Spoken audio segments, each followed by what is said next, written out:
Assalamualaikum warahmatullahi wabarakatuh. Waalaikumsalam warahmatullahi wabarakatuh. Alhamdulillahirabbil alamin wassalatu wassalamu ala Rasulillah wa ala alihi wa sahbihi wa man wala wala haula wala quwata illa billah. Asyhadu an la ilaha illallah wa asyhadu anna Muhammadan abduhu wa rasuluh. Alhamdulillah, segala puji bagi Allah, Rabb semesta alam yang telah memberikan berbagai macam nikmat, rahmat serta hidayahnya sehingga pada hari ini kita bisa melakukan live streaming bersama Profesor Dr. Kiai Haji Didin Hafidudin MSc dengan tema pembahasan yaitu pembahasan bulan Ramadan di tengah wabah corona.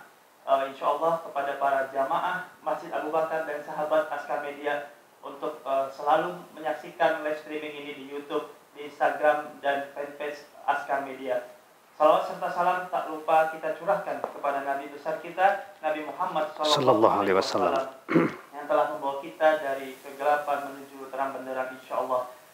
Di samping saya, alhamdulillah sudah hadir Profesor Dr. Kiai Haji Didin Hafidudin MSc. Assalamualaikum, Prof. Waalaikumsalam warahmatullahi wabarakatuh. Alhamdulillah. Alhamdulillah, Masya Allah, Prof. Sebentar lagi insya Allah akan dimulai pembahasan ya, Prof, terkait pembahasan bulan Ramadan di tengah wabah corona nih, Prof. Insya Allah nanti ada beberapa pertanyaan dari sahabat Askar Media dan jamaah Masjid Abu Bakar, Prof. Untuk mempersingkat waktu, langsung saja kita mulai kajian live streamingnya bersama Profesor Dr. Kiai Haji Didin Hafidudin MSc. Waktu dipersilakan, Prof. Baik. Assalamualaikum warahmatullahi wabarakatuh. Bismillahirrahmanirrahim. Alhamdulillah wassalatu wassalamu ala Rasulillah wa ala alihi wa sahbihi wa mawalah. Wala haula wala quwata illa billah.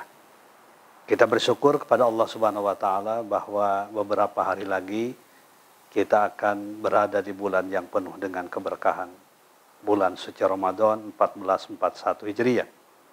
Walaupun dalam situasi kita mendapatkan ujian musibah yang luar biasa dengan wabah COVID-19 atau virus corona, tetapi kita tidak boleh dengan sebab adanya musibah itu kemudian kita putus asa, frustasi, bingung menghadapinya. Justru harus lebih semangat. Kita akan berhadapan dengan bulan yang penuh dengan keberkahan. Allah Subhanahu wa taala berfirman dalam Al-Qur'an surat Al-Baqarah ayat 183 sampai dengan 187. Jadi kurang lebih ada 7 ayat yang menjelaskan tentang ibadah saum di bulan suci Ramadan. Ya ayyuhalladzina amanu kutiba alaikumusiyam kama kutiba alal ladzina min qablikum la'allakum tattaqun ayyaman ma'dudat. Pada ayat 183 dan potongan 184, Allah menjelaskan tentang kewajiban puasa bagi setiap orang yang beriman, yang mukallaf. Tentu puasa di bulan Ramadan ini sifatnya wajib, hukumnya wajib bagi siapapun juga. Apakah itu pada orang-orang yang punya keahlian, punya pekerjaan dan lain sebagainya. La'allakum tattaqun, agar kalian menjadi orang-orang yang bertakwa selama 1 bulan berpuasa. Tetapi Islam itu agama yang sangat-sangat fleksibel. Tidak sekedar yang bersifat azimah. Kewajiban puasa di bulan Ramadan itu adalah bersifat azimah. Tetapi juga ada rukhsahnya. Itulah dia indahnya ajaran Islam. Fleksibilitasnya sangat tinggi. Faman kana minkum maridun aw ala safarin fa'iddatum min ayyamin ukhra wa 'alal ladzina yutiqunahu fidyatun ta'am miskin. Barang siapa di antara kalian yang sakit atau sedang dalam perjalanan, tidak mungkin melaksanakan ibadah saum, maka fa'iddatum min ayyamin ukhra, diganti pada bulan yang lain. Qada namanya. Tetapi juga ada wa 'alal ladzina yutiqunahu fidyatun ta'am miskin. Barang siapa yang berat berpuasa karena sakit mungkin yang tidak mungkin sembuh menurut dokter, atau karena sudah tua, maka tidak perlu dia berpuasa. Cukuplah dengan membayar fidyah buat orang-orang miskin. Jadi itulah azimah dan rukhsah. Demikian pula dalam kondisi sekarang tentu 2 hal ini akan kita pergunakan dengan sebaik-baiknya. Mana yang azimah, mana yang rukhsah. Terutama dalam menghadapi puasa di bulan suci Ramadan yang sedang berhadapan dengan wabah yang sekarang ini. Begitu. Baik, Prof, ada pertanyaan dari jamaah Masjid Abu Bakar dan sahabat Askar Media, Prof. Bagi para petugas medis, Prof, mereka menggunakan APD lengkap, Prof, dengan perlengkapannya gitu, dengan peralatannya, dan bahkan ada yang menggunakan Pampers juga, Prof. Bagaimana mereka untuk melakukan ibadah sholat dan puasanya, Prof. Ini karena bahkan sampai menggunakan pamper itu harus untuk 1 hari, Prof. Nggak boleh dilepas. Tidak boleh dibuka ya? Nggak boleh dibuka. Iya, iya. 1 hari. Nah, iya. mungkin bagaimana hukumnya dan bagaimana penjelasan dari Prof. Didit kira-kira? Iya, iya. Jadi begini, rukhsah di dalam Islam itu sangat tinggi. Pertama, untuk melaksanakan ibadah puasa tetap dia punya kewajiban. Ya, tetap dia punya kewajiban. Artinya di bulan suci Ramadan dia harus berpuasa. Tetapi ketika misalnya dia melakukan pengobatan ya terhadap orang-orang yang terinfeksi wabah COVID-19 ini, maka jika dia memerlukan asupan makanan yang bergizi, ya saat itu juga minuman ya yang sehat, vitamin, maka boleh dia berbuka pada saat itu. Karena kalau misalnya dia dalam kondisi itu tidak segera mendapatkan asupan-asupan makanan yang bergizi, maka tentu dikhawatirkan akan berbahaya bagi dirinya sendiri. Maka Islam itu mengajarkan tidak boleh kita melakukan sesuatu yang meskipun baik, ya, tapi kemudian menyebabkan kita sakit, jatuh sakit. Maka karena itu maka para dokter, para medis yang lain, ya, boleh saja ketika melakukan untuk berbuka. Tetapi tentu harus memperhatikan lingkungan, ya, memperhatikan lingkungan itu maksudnya adalah dia tetap harus menghormati yang lain yang berpuasa. Tetapi yang bersangkutan boleh berbuka. Karena masuk pada kategori faman kana minkum maridun. Barang siapa yang sakit. Ya, karena ini sangat membahayakan, ya. Nah, kemudian juga misalnya bagaimana dia salatnya. Dia tetap punya kewajiban salat, tetapi bisa dilaksanakan dengan secara jamak, ya, misalnya zuhur dengan asar, maghrib dengan isya, karena jamak itu dibolehkan pada 2 hal, sakit atau dalam perjalanan, ya. Nah, kemudian bagaimana wudunya? Bagaimana wudunya? Kalau dibuka kan tidak mungkin. Ya berwudu sesuai dengan ini, dengan tayamum misalnya, dengan apa yang ada di depannya, bertayamum, ya, tanpa harus membuka, karena kalau membuka itu kan juga membahayakan. Jadi bahaya ini la darara wala dirar dalam Islam itu. Tidak boleh membuat madarat dan tidak boleh memberikan madarat pada orang lain. Maka fattaqullah mastata'tum. La yukallifullahu nafsan illa wus'aha. Ya, takwalah kepada sesuai dengan kemampuan kamu sekalian, dan Allah tidak pernah mewajibkan sesuatu kecuali dengan sesuai dengan kemampuannya. Ini yang barangkali bagi saudara-saudara, teman-teman yang sedang bertugas di rumah sakit yang kemudian menghadapi pasien-pasien yang terkena wabah corona ini. Baik, Prof. Insyaallah jawaban dari Prof. Didin bisa bermanfaat bagi para jamaah Masjid Abu Bakar dan sahabat Askar Media yang bertanya. Ada pertanyaan berikutnya, Prof. Tadi disampaikan oleh Prof bahwa puasa itu sebagai sebuah kewajiban bagi orang yang beriman, Prof. Nah, di tengah wabah corona ini, bagaimana dengan para petugas medis yang tadi disampaikan dengan menggunakan APD, sedangkan dia masih harus berjaga dan mungkin waktu untuk makan pun agak sulit gitu, waktu ketika berpuasanya, bagaimana, apakah boleh ada rukhsah buat mereka untuk tidak berpuasa atau seperti apa hukumnya, Prof? Iya.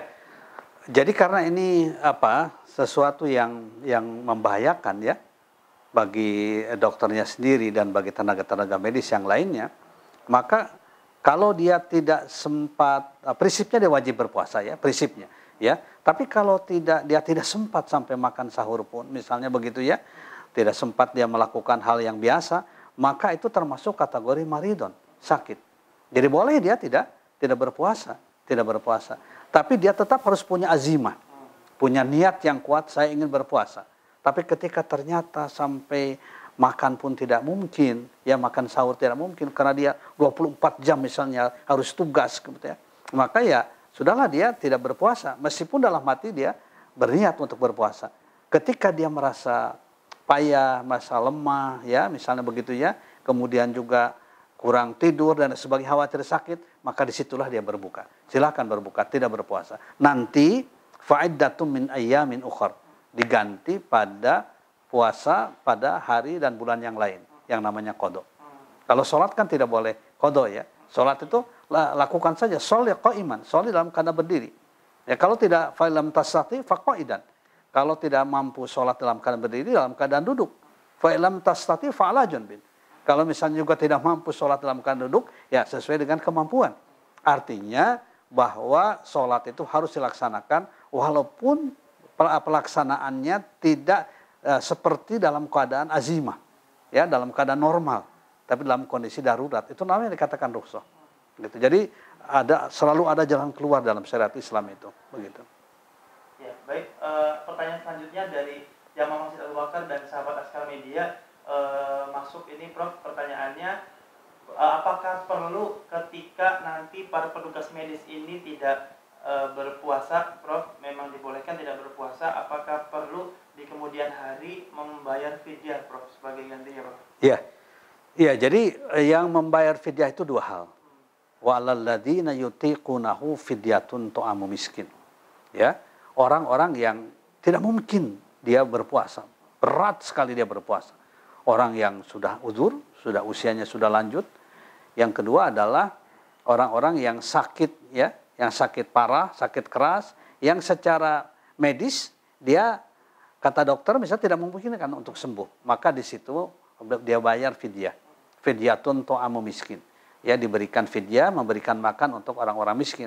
Tetapi kalau seandainya tidak puasanya itu karena sakit yang sifatnya sementara, ya, atau misalnya karena dalam perjalanan, maka dia harus ganti, ya, untuk diqadha pada hari yang lain, pada bulan yang lain. Faman kana minkum maridun aw ala safarin fa'iddatum min ayyamin ukhra.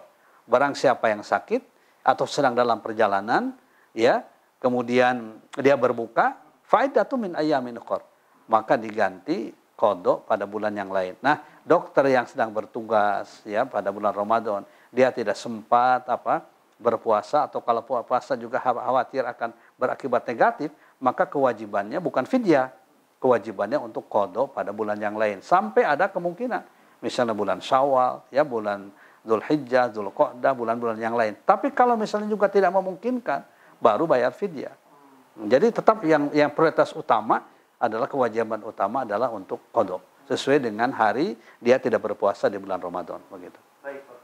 Ini ada pertanyaan berikutnya, Prof, dari Rumah Sakit Umi, Ustadz Najamuddin. Apakah bertugas di rumah sakit tapi belum sempat melaksanakan tilawah Quran, apakah mendapatkan pahala membaca Al-Quran juga, Prof? Ya, itu kan tilawah itu bagian sunnah yang sangat dianjurkan, apalagi di bulan Ramadan, tadarus, ya. Ya silakanlah, ya sesuai dengan kemampuan. Kalau misalnya kita tidak punya waktu khusus karena terus bertugas melihat ini, ya silakan tidak, ya. Insya Allah tetap akan ada pahalanya. Pahala orang-orang yang melakukan kebiasaan-kebiasaan yang dia lakukan sebelum terjadi musibah, misalnya sebelum terjadi wabah COVID-19 ini. Dia bertugas, silakan, ya. Kemudian juga hal-hal yang lainnya juga, itu insya Allah itu akan mendapatkan pahala yang diberikan oleh Allah Subhanahu wa Ta'ala kepada orang-orang yang punya keinginan yang kuat. Yang penting niat, ya, niat adalah mati. Saya akan berusaha semaksimal mungkin melaksanakan berbagai amalan-amalan yang dianjurkan dilakukan di bulan suci Ramadan, walaupun dalam prakteknya tidak bisa dilakukan secara normal, secara biasa. Ini yang dikatakan oleh Nabi, niyatul mu'min khairum min amalihi. Kadang-kala niat seorang mukmin, ya, niat yang sungguh-sungguh khairum min amalihi, lebih baik dari amalnya. Saking Islam itu memberikan penghargaan, ya, memberikan nilai pada orang-orang yang punya keinginan melakukan kebaikan meskipun tidak sempat melakukannya, begitu. Jadi nggak usah ragu-ragu lah, gitu, ya. Ya. Pertanyaan berikutnya datang kepada Masjid Abu Bakar, ya, dan sahabat Askar Media. Pertanyaan, Prof, kalau petugas medis ini tidak seperti biasa dari tahun-tahun sebelum-sebelumnya, tidak pernah puasa dan mengerjakan sholat juga, Prof, bagaimana hukumnya nih, Prof? Ini cukup menarik ini, Prof. Ya, kalau dulu dia kalau tidak puasa, ya, secara sadar sengaja padahal tidak ada alasan, ya tentu itu berdosa. Kalau tidak puasa dia harus segera bertobat dan kemudian qadha. Nah, jadi pas sekarang misalnya, tapi juga walaupun sekarang dia sedang bertugas, jangan ada niat untuk tidak berpuasa. Tetap puasa itu harus ada niatnya, karena azimah, kewajiban, kutiba alaikumusiyam, diwajibkan kepada kalian melaksanakan ibadah puasa. Itu ayat yang pertamanya, 183. Baru kemudian 184-nya ada rukhsahnya. Jadi rukhsah itu yang kedua. Ya, yang pertama adalah yang dikatakan azimah itu adalah wajib setiap orang yang beriman. la'allakum tattaqun, kalau dia ingin menjadi orang yang bertakwa. Ya. Tapi kalau misalnya tidak biasa ya puasa, ya agak susah juga menghukuminya ya. Kalau memang karena memang biasa tidak puasa. Nah, baru ayat yang keduanya ya, ayyaman ma'dudat faman kana minkum maridun aw ala safarin fa'iddatum min ayyamin ukhra. Barang siapa yang sakit atau sedang dalam perjalanan, dia tidak mampu berpuasa atau khawatir berat berpuasa, maka silakan diganti pada yang lain. Nah, kalau yang tidak pernah berpuasa, tidak pernah sholat, ya bertobat sajalah kepada Allah. Ya, untuk melaksanakannya dengan sebaik-baiknya. Kecuali kalau lagi-lagi tidak mungkin dilakukan. Ya. Baik, insya Allah mudah-mudahan bisa bermanfaat. Ada pertanyaan selanjutnya kan dari kepada Masjid Abu Bakar dan sahabat Askar Media. Waktunya masih tersisa untuk bertanya. Silakan, mumpung lagi bersama Profesor Haji Didin Hafiduddin, insya Allah semua pertanyaannya dapat terjawab, terutama lebih khusus bagi para petugas medis yang sedang berjuang di tengah wabah COVID Corona ya, Profesor. Iya, iya. Insya Allah. Silakan di YouTube, di Instagram Askar Media dan fanpage-nya masih ada waktu, insya Allah mudah-mudahan bisa bermanfaat bagi para pendengar semuanya. Jadi saya ingin sampaikan, jangan kemudian dipertentangkan antara kewajiban ibadah puasa di bulan Ramadan ini ya dengan kondisi-kondisi yang terjadi. Ya. Bagaimana caranya? Yaitu ya saya akan berpuasa, niatkan. Ya, walaupun saya bertugas saya akan berpuasa. Tetapi ketika dalam kenyataannya tidak mungkin berpuasa, silahkan ya tidak berpuasa, berbuka. Jadi jangan sampai direncanakan. Iya. Ya? Nggak bagus juga kalau direncanakan. Iya. Iya. Itu kan bukan begitu rusuh itu. Iya. Yang namanya rusuh itu sesuatu yang terjadi karena mendadak. Ya, ketika kita sedang berpuasa tiba-tiba harus pergi jauh misalnya, sehingga kemudian kita tidak kuat. Nah, kemudian itulah kita boleh untuk berbuka. Demikian pula ketika kita sedang berpuasa tiba-tiba sakit, yang kalau terus puasa berbahaya. Ya, maka disitulah kita boleh buka. Ya, jadi azimah dulu yang harus kita lakukan bagi yang sehat, yang mukallaf. Ya, azimahnya dulu, yang pokoknya dulu. Baru kemudian jika terjadi masalah-masalah di tengah perjalanan, itu baru kemudian kita melaksanakan yang rukhsah itu. Gitu. Baik, Prof, ada pertanyaan selanjutnya, Prof. Ini pertanyaannya, apakah semua muslim yang wafat karena COVID-19 adalah syahid, Prof? Bagaimana proses pemakamannya, proses sholatnya, Prof? Iya. Jadi begini, syahid itu kan ada dua macam, ya. Ada syahid duniawi dan ukhrawi, yaitu orang-orang yang mati dalam peperangan membela Islam. Maka di situ diperlakukan secara khusus, tidak dimandikan, bahkan dikafaninya juga dengan pakaian yang ia pakai khusus ya. Nah, kemudian dikuburnya. Tetapi ada juga yang kedua, syahid ukhrawi namanya. Syahid ukhrawi itu adalah orang yang mati syahid, tetapi di dunia dia bukan sedang dalam peperangan. Misalnya gini. Misalnya orang yang sakit kolera, mabtun kalau dalam hadis itu, ya. Kemudian juga kena wabah, itu bisa syahid ukhrawi, ya. Tapi syahid ukhrawi itu tetap dia diberlakukan seperti orang yang mati biasa, ya. Termasuk juga yang meninggal dunia karena wabah corona ini. Itu tetap dia dimandikan, dikafani, disolatkan, kemudian dikubur ya. 4 itu, tetapi itu kewajiban kita yang hidup, bukan diserahkan pada bersangkutan. Karena itu maka tentu sesuai dengan protokolnya, kesehatannya ya. Bagaimana cara memandikannya, bagaimana cara membungkusnya, mengkafaninya, kemudian disolatkan juga. Kalau sekarang saya lihat disolatkan oleh petugas juga kan, petugas yang akan memakamkannya. Dari itu juga ada jaraknya. Nah, baru kemudian dikuburkan. Ya, dikuburkan juga sesuai dengan protokol kesehatan. Ya, kita harus menghargai ya hal yang berkaitan dengan medis ini. Ya, jangan sampai misalnya dimandikannya seperti memandikan jenazah yang biasa, itu akan membahayakan dan kita tidak boleh melakukan itu. Ya, insya Allah ya Allah Subhanahu Wa Taala akan memberikan ampunan, ya akan memberikan maaf, ya. Terhadap orang-orang yang meninggal dalam keadaan sakit, ya, dalam keadaan kena virus, ya, kemudian tidak secara biasa, ya, tidak secara biasa diurus jenazahnya. Yang perlu saya tekankan juga di sini, tidak boleh umat Islam yang lain sampai menolak, ya, jenazah untuk dikuburkan. Ya, ini seolah-olah mereka yang meninggal dunia karena COVID-19 ini, seolah-olah mereka mati dalam keadaan punya aib.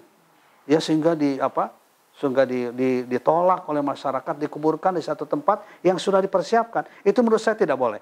Ya, itu berdosa itu. Orang yang menolak ya menguburkan di tempatnya ya terhadap orang yang meninggal dunia karena wabah corona ini. Karena mereka takdirnya dari Allah begitu, ya. Kan orang meninggal dunia itu sebabnya macam-macam. Ya, asbabul mauti mutanawwi'ah katanya. Ya, sebab kematian itu bermacam-macam. Wa haqiqatuhu wahidah. Dan hakikatnya satu. Sebabnya bermacam-macam. Ada yang sakit jantung, ada yang segala macam, ya macam-macam. Tetapi haqiqatuhu wahidah. Hakikat kematian satu, dicabut nyawa oleh Allah Subhanahu wa taala. Jadi jangan sekali lagi kita mendengar ada kelompok orang ya tertentu yang menolak ya pemakaman jenazah yang meninggal dunia akibat dari wabah ini. Itu bukan perilaku muslim yang baik. Masya Allah, jawabannya cukup luar biasa dari Profesor Didin Fiduddin. Alhamdulillah, ini ada pertanyaan banyak juga nih, Prof. Didin. Ini silakan. Pertanyaan datang, Ustadz, saya bulan lalu tidak berpuasa karena melahirkan. Bagaimana hukumnya, Ustadz? Saya harus membayar hutang puasa saya sebulan lalu karena hamil dan melahirkan, atau seperti apa, Ustadz? Iya. Jadi memang tetap ya ini masuk dalam kategori yang hamil ya, yang kemudian melahirkan. Tetap dia punya kewajiban.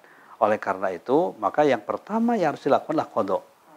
Nah, sekarang persoalannya bagaimana kalau sampai sekarang belum sempat qada nih, datang lagi itu. Lihat itu sebabnya. Kalau sebabnya memang karena tidak memungkinkan ya menyusui anaknya dan sebagainya, maka bayarlah fidyah. Silakan bayar fidyah. Tapi menurut ulama yang lain, di samping fidyah, pada bulan berikutnya dia punya kewajiban untuk melaksanakan qada. Jadi double, gitu ya.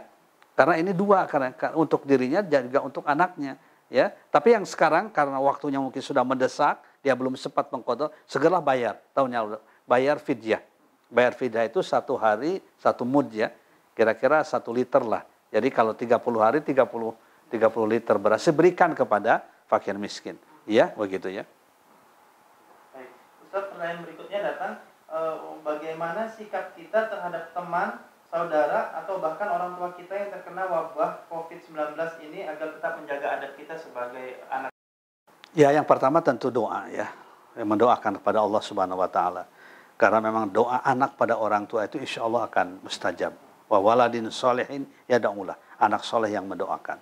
Yang kedua, karena wabah ini sangat berbahaya, maka kita serahkan pada petugasnya sesuai dengan protokol dan aturan. Sampai misalnya ketika akan sakit keras pun juga kan anaknya, keluarganya tidak boleh kan dekat, karena itu akan membahayakan. Ya, kita serahkan saja, tapi kita tetap berdoa. Ya, berdoa buat kedua orang tua misalnya yang sedang menderita sakit, mudah-mudahan meninggalnya dalam keadaan husnul khotimah. Oke, Prof, mungkin lanjut ya, Prof ya. Silakan. Pertanyaan tadi, ini pertanyaannya, selama anjuran ini sholat wajib aja harus di rumah, Prof. Nah, bagaimana dengan sholat tarawih nih, Prof? Kira-kira, Prof? Ya memang kan begini ya. Pertama yang harus disadari oleh kita itu bukan meninggalkan masjid. Ya. Bukan meninggalkan. Jadi jangan ada kesan bahwa fatwa-fatwa yang disampaikan para ulama, dan saya lihat hampir semua ulama itu sepakat ya. MUI jelas ya, yang kemudian juga di Saudi Arabia, dengan negara lain, bahkan juga di Malaysia, itu memberikan fatwa, dianjurkan ya, bahkan disuruh ya kaum muslimin untuk melaksanakan sholat wajib ya, dan sholat tarawih di rumah.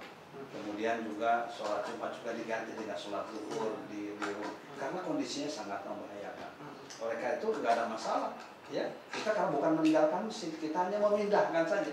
Karena kondisi karena udzur syar'i ya, bukan karena benci sama masjid, bukan karena kita tidak mau berjamaah, tapi kondisinya mengharuskan kita untuk melaksanakan sholat berjamaah dengan keluarga. Kita ambil positif saja bahwa Ramadan sekarang adalah Ramadan dalam rangka membangun ketahanan keluarga. Nah gitu ya. Jadi kita berjamaah dengan orang tua, berjamaah dengan suami, istri dan anak-anak, kemudian tadarusan juga bersama. Itu kan jauh lebih. Mungkin ini hikmahnya ya, karena selama ini kan Sekarang ini rumah nggak berfungsi sebagai tempat pendidikan. Rumah hanya tempat kumpul saja, keluarga hanya tempat kumpul. Padahal kita tahu bahwa kemajuan bangsa dan negara dan umat ini sangat ditentukan oleh keluarga. Ya, biasanya dari keluarga yang baik akan menghasilkan generasi yang terbaik. Nah, ini pergunakan ya. Nah, pergunakan. Kembali ke rumah, stay at home, ya, bekerja di rumah. Itu harus kita manfaatkan untuk membangun sebuah ketahanan keluarga. Insya Allah, ya, pahalanya akan sama dalam pandangan Allah Subhanahu wa taala. Jadi nggak usah ragu-ragu lah. Ya, nggak usah ragu-ragu, nggak usah mempertanyakan, apalagi saling menyalahkan, saling merasa lebih baik. Saya akan tetap sholat di masjid, ya, karena saya nggak takut sama corona, ya, saya hanya takut sama Allah. Itu juga saya kira ucapan-ucapan yang kurang ini. Lebih baik kita nggak usah lah merasa lebih baik yang satu dengannya. Ini ada sebuah contoh ya, bagaimana sahabat ketika dalam sebuah hadis, dalam sebuah kitab ini ya, Minhajul Muslim. Itu pada waktu bulan Ramadan terjadi peperangan kaum muslimin ya dengan kafir Quraisy ya. Ternyata di antara sahabat itu ada yang puasa, meneruskan puasanya, ada yang tidak berpuasa. Ya. Jadi luar biasa tuh. Ada dua kelompok sahabat. Ada yang berpuasa, ada yang tidak berpuasa ya, karena diizinkan tidak berpuasa. Tetapi yang sangat indah seperti diungkapkan dalam kitab Minhajul Muslim, yang sangat indah adalah mereka saling menghargai.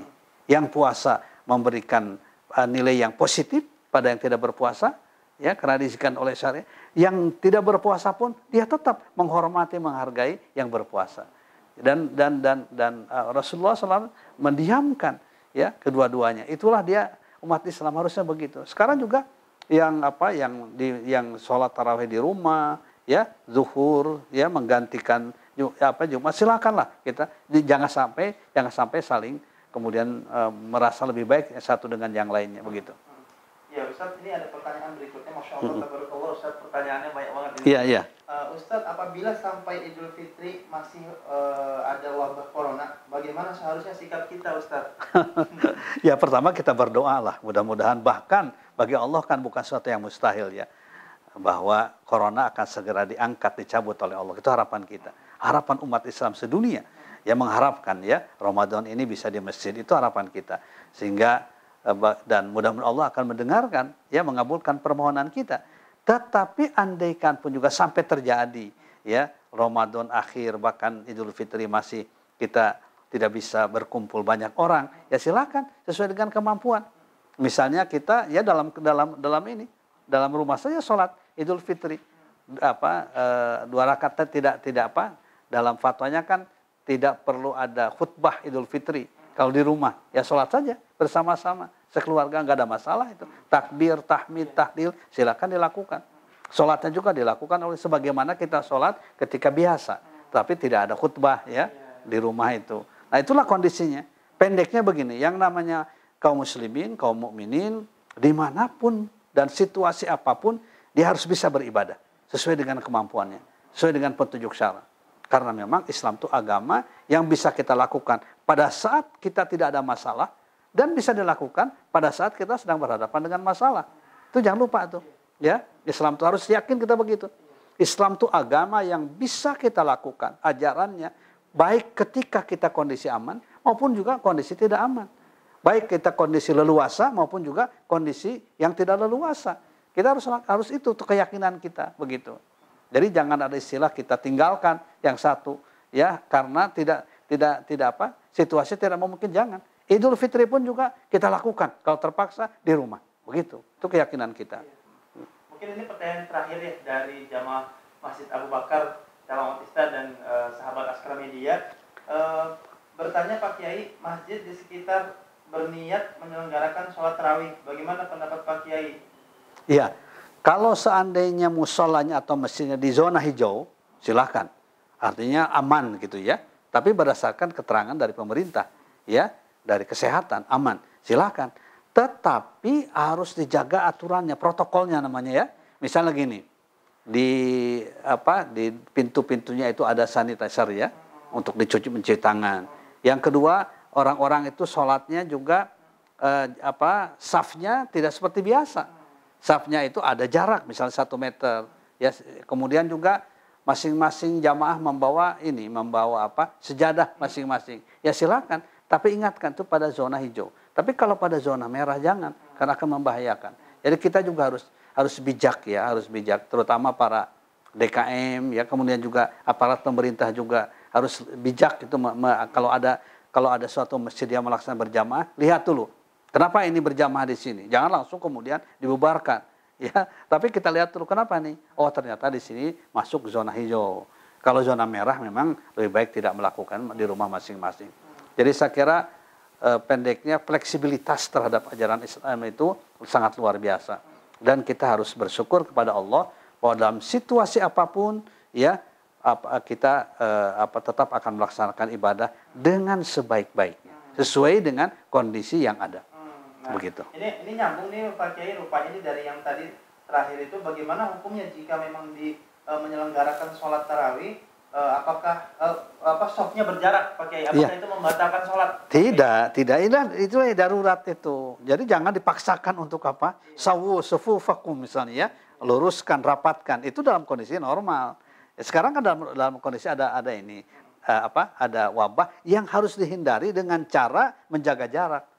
Nah itu ya, physical distancing itu ya, yang kita harus menjaga jarak antara satu, itulah juga yang terbaik. Kalau kita paksakan juga malah bukan sekedar, menurut saya bahkan madorat itu. Ya, kita namanya tidak melihat aspek apa yang berkaitan dengan kemaslahatan bersama begitu.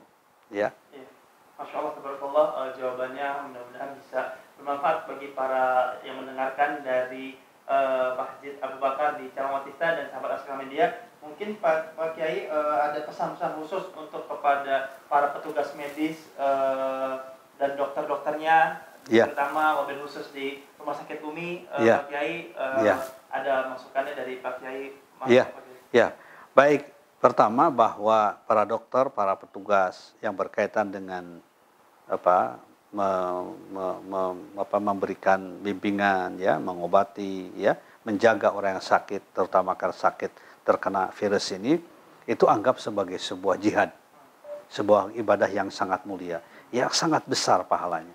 Kalaupun misalnya kita tidak bisa melaksanakan ibadah di bulan puasa sekarang ini dalam kondisi tidak seperti biasa, itu saya kira nggak usah kecil hati. Ya, Allah tetap akan menilai pahala yang luar biasa, karena ini menyelamatkan jiwa manusia. Saya ingin sampaikan pada para dokter, para petugas, bahwa menyelamatkan seorang itu sama dengan menyelamatkan semua manusia. Nah begitu ya, bahwa waman ahyaha faka'annama ahyan nasa jami'a. Orang yang menghidupkan, menyelamatkan satu nyawa itu sama dengan menyelamatkan semua nyawa. Jadi dokter itu luar biasa pahalanya. Tidak usah ragu-ragu dengan ibadah tarawih dan lain sebagainya, lakukan sesuai dengan kemampuan. Ya, dengan hal-hal yang sunnah yang lainnya tidak usah ragu-ragu. Ada hal yang sangat besar pahalanya, yang sangat besar nilainya, yaitu menyelamatkan jiwa orang. Itu adalah luar biasa. Jadi oleh sekali lagi para dokter, para tenaga medis yang lain, silakanlah berbuat yang maksimal ya, dan yang lain juga membantu, saling mendoakan. Tidak boleh kemudian ragu-ragu dalam melaksanakan tugas, karena ini adalah tugas yang sangat mulia, karena resikonya juga berat.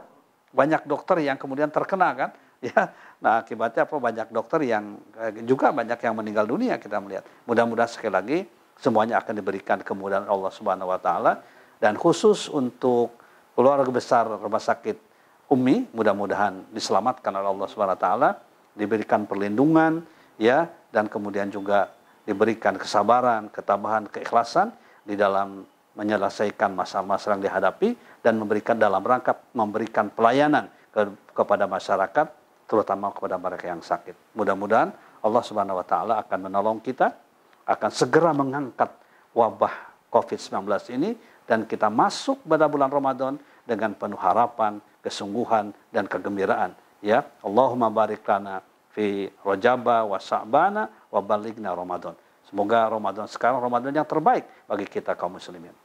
Demikian saya kira ya yang dapat sampaikan. Assalamualaikum warahmatullahi wabarakatuh.